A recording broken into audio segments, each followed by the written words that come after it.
Hi guys, welcome back in my new video. আজকে হলো মহাসপ্তমী আর আজকে ওর ওয়ার্ক ফ্রম হোম। তো সেই জন্য সকালবেলা উঠে স্নান করে পুজো দিয়ে তাড়াতাড়ি ব্রেকফাস্ট করে, কারণ ও খেয়ে দিয়ে কাজে বসবে। তারপর লাঞ্চের আজকের আমার কোনো চাপ নেই, কারণ লাঞ্চ আজকে ওই বাড়ির। তো আর কি, তো আজকে আমরা সপ্তমীতে কোথায় যাই আর কি করি পুরোটা দেখতে গেলে ভিডিওটা স্কিপ না করে দেখতে থাকো। ওর জন্য ব্রেকফাস্ট রেডি করে তারপরে আমি চলে গেছিলাম আমাদের পাড়ার প্যান্ডেলে, কারণ ও বললো যে যাও বন্ধুদের সঙ্গে দেখা করে এসো, তাই গেছিলাম আমাদের পাড়ার মণ্ডপে।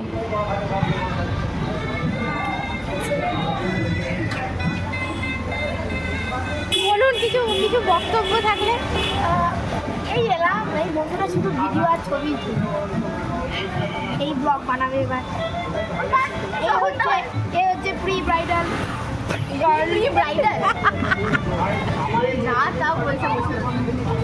বলুন আপনাদের পাড়ার পুজো থেকে কিরকম লাগছে?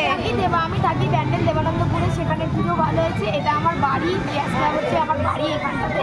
আমি আমার পাড়াতে পুজো দেখতে এসেছি। আমাদের ক্লাবের পুজো খুব সুন্দর হয়েছে।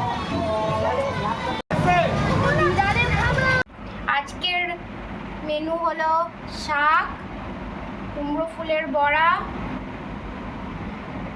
কাতলা মাছ দিয়ে পটল আলুর ঝোল, মুড়ি ঘন্ট আর আমরা চাটনি। এটা হলো সপ্তমীর লাঞ্চ।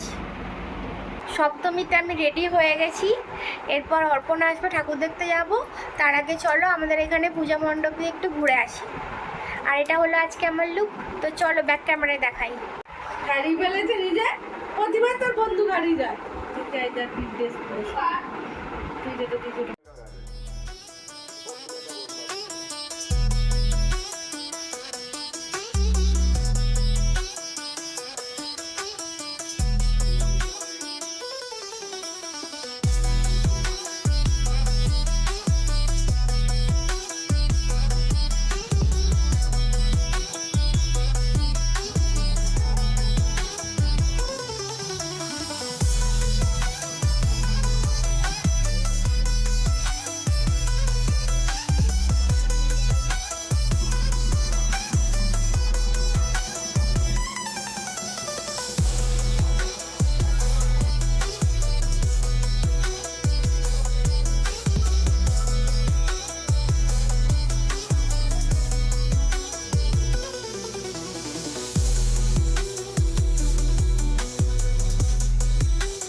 তো কিছু কথা বলার জন্য আমি ভিডিওটাতে এলাম।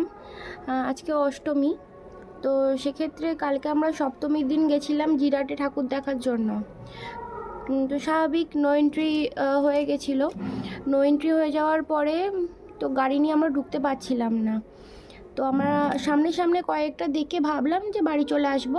তো আমরা গেছিলাম একদম জিরাট মোড়ে যে প্যান্ডেলটা হয়, সম্ভবত সবুজ সঙ্গ নাম, তো ওখানে গেছিলাম।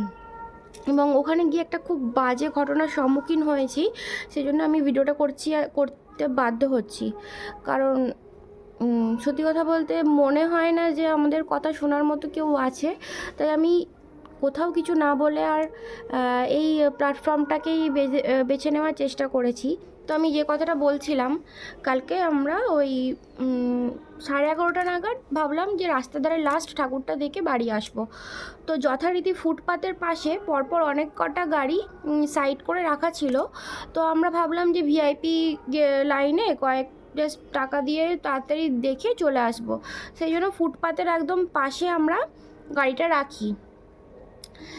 রেখে ঠাকুর দেখতে যাই। এবং ঘটনাটা ঘটে তারপরে সেখানে অনেক কর্মরত অবস্থায় অনেক পুলিশ অফিসার ছিল। তো আমরা যখন ঠাকুর দেখে ফিরি, ঠাকুর দেখে আসার পর দেখি আমাদের গাড়িটা যেখানে ছিল সেখান দিয়ে সরিয়ে রাখা হয়েছে এবং সেখানে একটা পুলিশের ভ্যান দাঁড় করানো আছে। তো সেক্ষেত্রে অসুবিধা নেই যদি গাড়িটা ভদ্রভাবে আমাদের সরিয়ে রাখা হতো। আমাদের গাড়িটা এমনভাবে সরিয়ে দেওয়া হয়েছিল যে আমাদের গাড়ির স্কুটির পাদানিটা ভেঙে ভেতর দিকে ঢুকে যায়। পিছন দিকটা ধরে এমনভাবে ফুটপাতের দিকে ঠেলে দেওয়া হয় যে পিছনের পাদানিটা ভেঙে একদম ভেতর দিকে ঢুকে গেছে। আমি গাড়ির ফটোটা অ্যাটাচ করে দেবো ভিডিওতে। এবং সেটা নিয়ে যখন আমি বলতে যাই যে পুলিশ ভ্যানটার ড্রাইভারকে এবং আপনারা সরিয়েছেন ভালো কথা, তো এরকম অসভ্য বা এরকম অভদ্রের মতো কেনগুলো করা হয়েছে।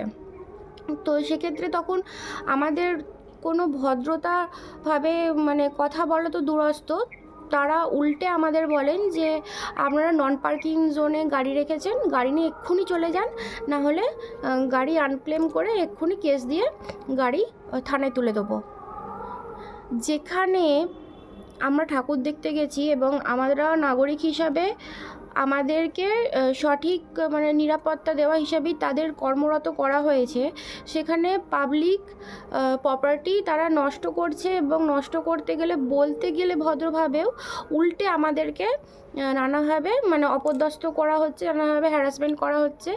তো তারপরে যিনি কর্মরত অবস্থায় পুলিশ ইন্সপেক্টর ছিলেন তিনি আমার ওপর যথেষ্ট চোটপাট করেন এবং এটুকুনি বলেন যে যা হয়েছে, এক্ষুনি গাড়ি না হলে আপনাদের থানায় ঢুকিয়ে দেওয়া হবে, এক্ষুনি গাড়ি নিয়ে চলে যান। তো ওনারা ভুল করেছেন, গাড়িটার ক্ষতি করেছেন, তা সত্ত্বেও বিন্দুমাত্র অনুতপ্ত হওয়া তো দূরস্থ, উল্টে আমাদেরকে মানে হ্যারাস করছেন। খুব বাজে একটা ঘটনার সম্মুখীন না হলে হয়তো আমি এই ভিডিওটা করতাম না বা এটা বলতাম না যে সত্যি আমরা কোন রাজ্যে বাস করছি যেখানে আমাদের কোনো নিরাপত্তা নেই এবং নিরাপত্তা নিয়ে কিছু বলতে গেলে উল্টে এটুকুনি বলা হয় যে যা হয়েছে গাড়ি আপনি এক্ষুনি গাড়ি নিয়ে চলে যান, নাহলে আপনার গাড়ি এক্ষুনি থানায় নিয়ে চলে যাওয়া হবে, কেস দিয়ে দেওয়া হবে। তো আপনারা যদি কেউ ভিডিওটা দেখেন এবং যদি সেইখানকার সেই অবস্থায় কোনো পুলিশ ইন্সপেক্টর এই ভিডিওটা দেখেন, তো তিনি বলবেন যে আমি কোথায় ভুলটা করেছি আর আপনারা যে ব্যবহারটা করেছিলেন তো সেটা কি ঠিক করেছেন। মানে সত্যি আমার এটা যে বলতে বাধ্য হচ্ছে এই ঘটনার সম্মুখীন হয়ে যে আমরা সত্যি কোন রাজ্যে বাস করছি যেখানে আমাদের একটুও নিরাপত্তা নেই, মানে আমার কিছু বলার অবকাশ নেই। খুব বাজে একটা ঘটনার সম্মুখীন হয়েছি কালকে সপ্তমীর দিন, আর আমার মনে হয়েছে আর কোনো দিনই হয়তো আমরা জিরাটে ঠাকুর দেখতে যাব না। খুব বাজে ব্যাপার। কিন্তু এর আগের দিনে আমরা চুঁচড়োয় গেছিলাম, সেখানেও নো এন্ট্রি ছিল, কীরকম এরকম অসভ্যর মতো কেউ ব্যবহার করেনি, ঠিক আছে। তো এই ছিল আমাদের সপ্তমীর দিনের একদম সমস্ত ঘটনাটা, যেটা খুব আমাদের বাজে কেটেছে লাস্টের দিকে, তাই এটা তোমাদের সঙ্গে শেয়ার করলাম। তো তোমরা কেউ কোনো দিনও এরকম কিছু সম্মুখীন হয়েছো কি হওনি, বা আমি ঠিক করেছি কি ভুল করেছি সেটা তোমরা আমায় জানাতে পারো।